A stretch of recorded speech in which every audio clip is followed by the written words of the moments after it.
Hello दोस्तों, मैं रतन सैनी उड़ान एकेडमी में आपका हार्दिक स्वागत करता हूं।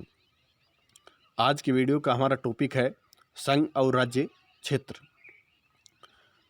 इनका उल्लेख संविधान के भाग प्रथम में किया गया है।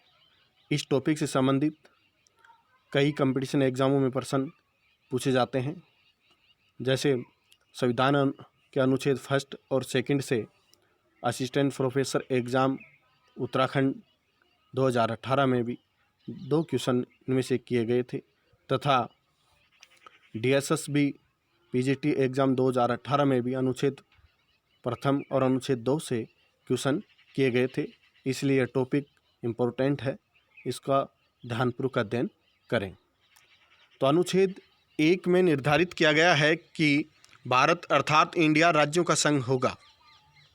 अर्थात भारत राज्यों का संघ है। भारत के राज्य क्षेत्र में निम्न क्षेत्र शामिल हैं।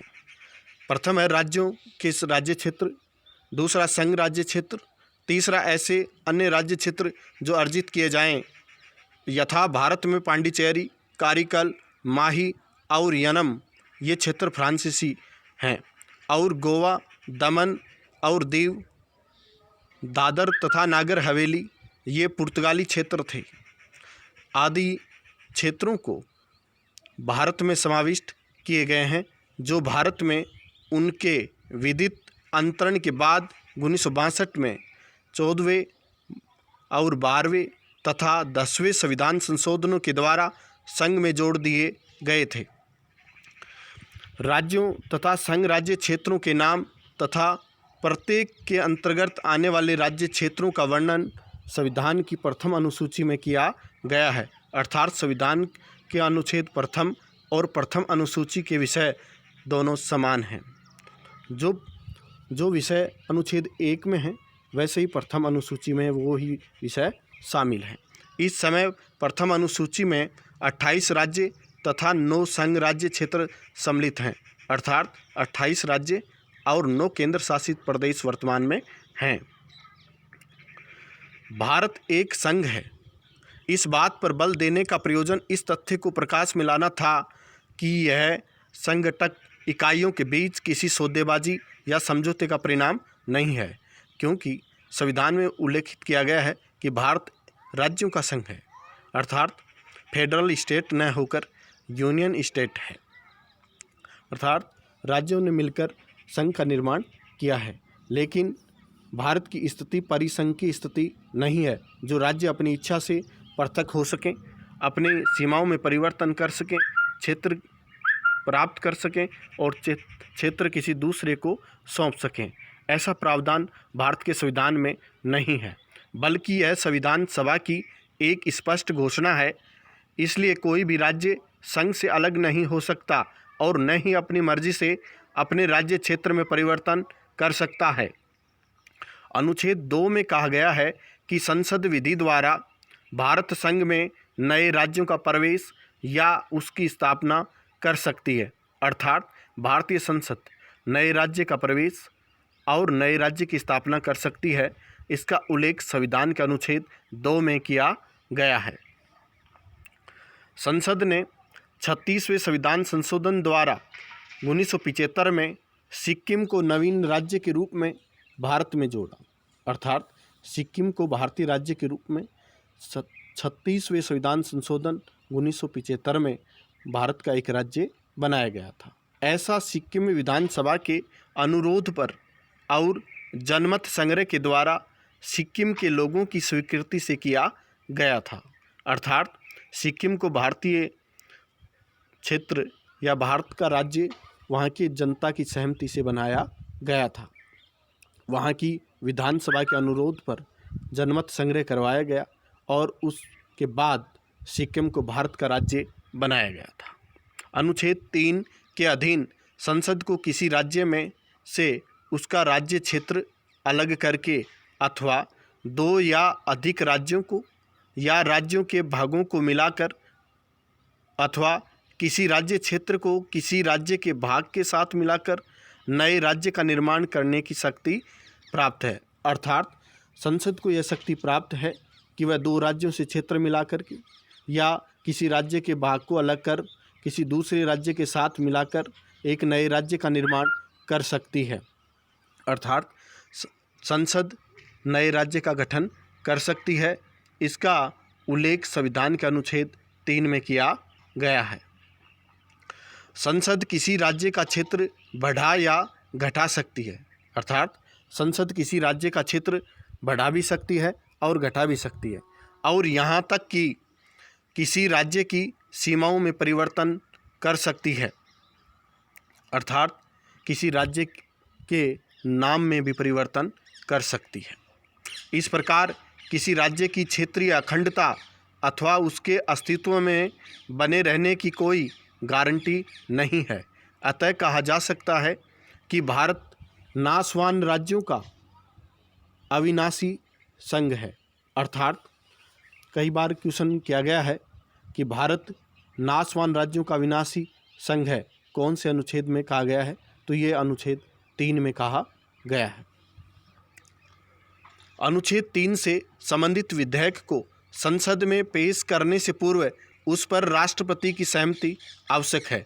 अर्थात अनुच्छेद 3 से संबंधित कोई भी विधेयक संसद में प्रस्तुत करने से पूर्व राष्ट्रपति की सहमति आवश्यक है, क्योंकि राष्ट्रपति अपनी अनुमति देने के पूर्व विधेयक को संबंधित राज्य विधानमंडल को भेजता है। राज्य विधानमंडल द्वारा अनुमोदन करने या न करने दोनों ही स्थितियों में राष्ट्रपति विधेयक को संसद में पेश करने की अनुमति देता है।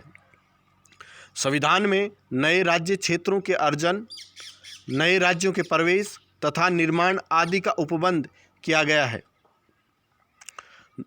संविधान में नए राज्य क्षेत्रों के अर्जन का अर्थ है क्षेत्र प्राप्त करना, नए राज्यों के प्रवेश, नए राज्य को शामिल करना तथा निर्माण या नए राज्य का गठन करना आदि उपबंध किया गया है। किंतु इसमें भारतीय राज्य क्षेत्र अलग करने या स्थानांतरित करने का कोई प्रावधान नहीं है। इसलिए बेरूबाड़ी राज्य क्षेत्र के भाग को पाकिस्तान को अंतरित करने के लिए नौवां संविधान संशोधन करना पड़ा था। अर्थात संविधान में ऐसा कोई उल्लेख नहीं है कि भारतीय क्षेत्र को स्थानांतरित किया जा सके। इसके लिए संविधान में संशोधन ही करना पड़ा था। यह बेरूबाड़ी क्षेत्र जो पाकिस्तान को सौंपा गया था, इसके लिए संविधान में नौवां संशोधन करना पड़ा था। और 2014 में बांग्लादेश के साथ जो सीमा विवाद था उसको समाप्त करने के लिए भी कुछ क्षेत्र बांग्लादेश को देने पड़े थे। इसके लिए मोदी सरकार ने संविधान में 100वां संशोधन किया था। अर्थात संविधान का 100वां संशोधन बांग्लादेश और भारत के बीच में जो भूमिका स्थानांतरण हुआ था उसी से संबंधित है।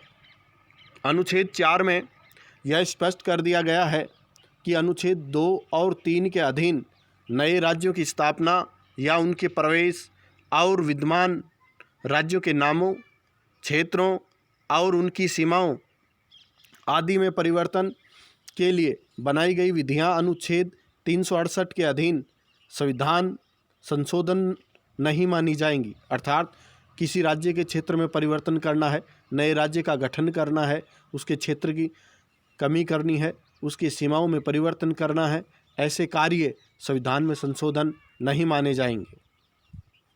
ऐसा भारत की संसद साधारण बहुमत से कर सकती है। अर्थात किसी नए राज्य का गठन करना, सीमाओं में परिवर्तन करना, नाम में परिवर्तन करना आदि कार्य भारतीय संसद साधारण बहुमत से कर सकती है। किसी भी राज्य विधानमंडल की सहमति की आवश्यकता भारतीय संसद को नहीं है। देशी रियासतों का एकीकरण, इससे अगला जो अपना टॉपिक है देशी रियासतों का एकीकरण। अर्थात भारत में जब संविधान का निर्माण हुआ था या देश की आज़ादी के बाद भारत अनेक देशी रियासतों में बटा हुआ था, तो उनका एकीकरण किस प्रकार हुआ उसके बारे में अपन अध्ययन करते हैं। स्वतंत्रता के समय भारतीय राज्य क्षेत्र 2 भागों में विभक्त था, ब्रिटिश भारत और देशी रियासत। ब्रिटिश भारत में 9 प्रांत थे, जबकि देशी रियासतों की संख्या 600 थी, जिनमें 542 को छोड़कर शेष पाकिस्तान में शामिल हो गई हैं। 539 रियासतों ने स्वेच्छा से भारत में अपना विलय कर लिया, जबकि जूनागढ़, हैदराबाद और जम्मू कश्मीर को भारत में विलय कराने में काफ़ी कठिनाइयों का सामना करना पड़ा।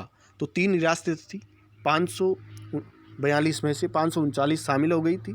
3 रियासतें जो थी वो स्वतंत्र राज्य बनना चाहती थी। जूनागढ़, हैदराबाद और जम्मू कश्मीर आदि को भारत में विलय कराने के लिए काफ़ी कठिनाइयों का सामना करना पड़ा, जिसमें जूनागढ़ रियासत को जनमत संग्रह के आधार पर भारत में शामिल किया गया और हैदराबाद रियासत को सैन्य कार्यवाही करके भारत में मिलाया गया तथा जम्मू कश्मीर रियासत के शासक ने पाकिस्तानी कबायलियों के आक्रमण के कारण विलय पत्र पर हस्ताक्षर किए। तो ये तीनों रियासतें भारत में शामिल कर ली गई। देशी रियासतों का भारत में विलय तत्कालीन गृह मंत्री सरदार वल्लभ भाई पटेल की दूरदर्शिता और साहसपूर्ण कूटनीतिक प्रयासों के कारण संभव हो पाया। यही कारण है कि पटेल को भारत का बिस्मारक भी कहा जाता है। अर्थात भारत का बिस्मारक किसको कहा जाता है, ये प्रश्न यहाँ से उठता है। तो भारत का बिस्मारक सरदार पटेल को कहा जाता है। ब्रिटिश प्रांत व देशी रियासतों का एकीकरण करके भारत में 4 प्रकार के राज्यों का गठन किया गया। ये राज्य इस प्रकार थे। प्रथम, ए श्रेणी के राज्य। ब्रिटिश भारत के प्रांतों के साथ 216 देशी रियासतों को सम्मिलित करके ए श्रेणी के राज्यों का गठन किया गया। ये राज्य निम्न थे: असम, बिहार, बम्बई, मध्य प्रदेश, मद्रास, उड़ीसा, पंजाब, संयुक्त प्रांत, पश्चिम बंगाल, आंध्र प्रदेश। इस प्रकार इन राज्यों की संख्या 10 थी। तो ए श्रेणी के राज्य की संख्या कितनी थी? 10 थी। दूसरा है बी श्रेणी के राज्य। तो इसमें बी श्रेणी के राज्यों में 275 देशी रियासतों को नई प्रशासनिक इकाइयों में गठित करके बी श्रेणी के राज्य बनाए गए। कौन सी श्रेणी के राज्य बनाए गए? बी श्रेणी के राज्य बनाए गए। ये राज्य थे हैदराबाद, जम्मू कश्मीर, मध्य भारत, मैसूर, पेप्सू पंजाब था, राजस्थान, सौराष्ट्र, ट्रावनकोर, कोचीन। इस प्रकार बी श्रेणी के राज्यों की संख्या 8 थी। बी श्रेणी के राज्यों की संख्या 8 थी और राजस्थान भी बी श्रेणी का राज्य था। इससे संबंधित भी कई बार आरएस की एग्जाम में प्रश्न किया गया है कि राजस्थान कौन सी श्रेणी का राज्य था। तो राजस्थान बी श्रेणी का राज्य था। अब आती है सी श्रेणी के राज्यों की बारी। तो सी श्रेणी के राज्य 61 देशी रियासतों को स्वीकृत करके सी राज्य की श्रेणी में रखा गया। तो 61 देशी रियासतों को सी श्रेणी के राज्यों में रखा गया। ये राज्य थे अजमेर, बिलासपुर, भोपाल, दुर्ग, दिल्ली, हिमाचल प्रदेश, कच्छ, मणिपुर, त्रिपुरा तथा विंध्य प्रदेश। इस श्रेणी के राज्यों की संख्या भी 10 थी। इस प्रकार ए श्रेणी, बी श्रेणी एवं सी श्रेणी में कुल राज्य 28 थे। तो तीनों श्रेणियों में कितने राज्य थे? 28 थे। चौथी श्रेणी थी डी श्रेणी के राज्य। अर्थात डी श्रेणी के राज्य थे। इनमें अंडमान तथा निकोबार द्वीप समूह को डी राज्य की श्रेणी में रखा गया। तो डी श्रेणी के राज्य थे अंडमान तथा निकोबार। भाषाई आधार पर राज्य का पुनर्गठन। तो भाषाओं के आधार पर भी राज्यों का पुनर्गठन हुआ था। इससे संबंधित भी कई क्वेश्चन पुटअप किए गए हैं कंपटीशन एग्जामों में। तो आइए इससे संबंधित भी अपन अध्ययन करते हैं। तो भाषाई आधार पर राज्य का पुनर्गठन। भारत में ब्रिटिश शासनकाल के दौरान भी भाषाई आधार पर राज्य पुनर्गठन की मांग की जाती रही थी। सर्वप्रथम 1912 में भाषाई आधार पर 3 राज्यों बिहार, उड़ीसा तथा असम का गठन किया गया था। स्वतंत्र भारत में संविधान के द्वारा राज्यों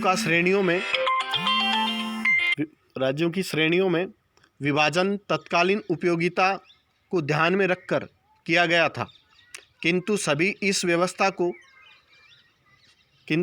इस व्यवस्था से संतुष्ट नहीं थे और वे भाषाई आधार पर राज्यों के पुनर्गठन की मांग करने लगे थे।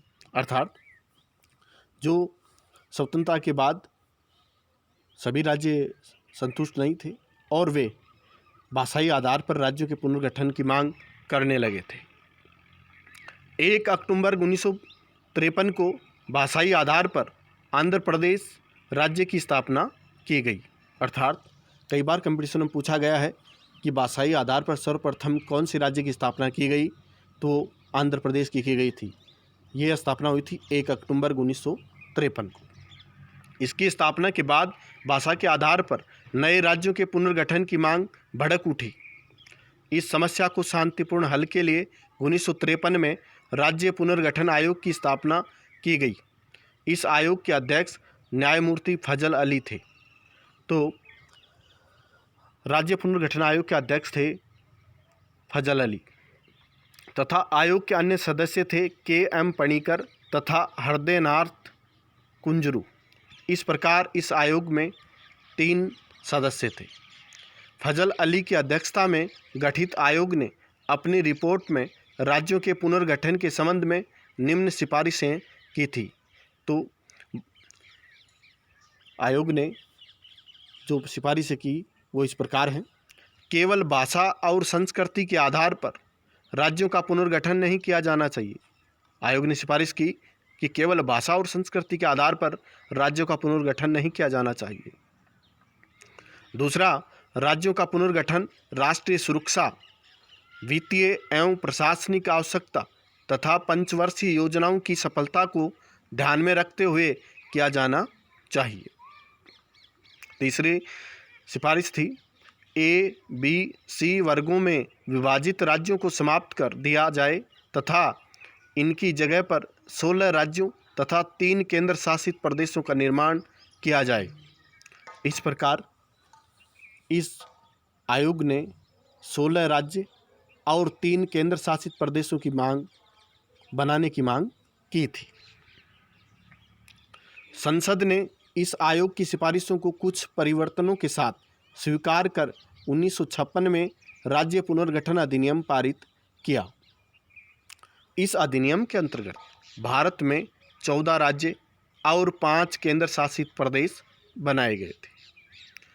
तो 1956 के राज्य पुनर्गठन अधिनियम के द्वारा भारत में 14 राज्य और 5 केंद्र शासित प्रदेश बनाए गए थे। जिन 14 राज्यों का उल्लेख था वे इस प्रकार हैं: आंध्र प्रदेश, असम, बिहार, बम्बई, जम्मू कश्मीर, केरल, मध्य प्रदेश, मद्रास, मैसूर, उड़ीसा, पंजाब, राजस्थान, उत्तर प्रदेश और पश्चिम बंगाल। 5 केंद्र शासित प्रदेश थे जो इस प्रकार हैं: दिल्ली, हिमाचल प्रदेश, मणिपुर, त्रिपुरा और अंडमान निकोबार द्वीप समूह हैं। तो ये 5 केंद्र शासित प्रदेश थे।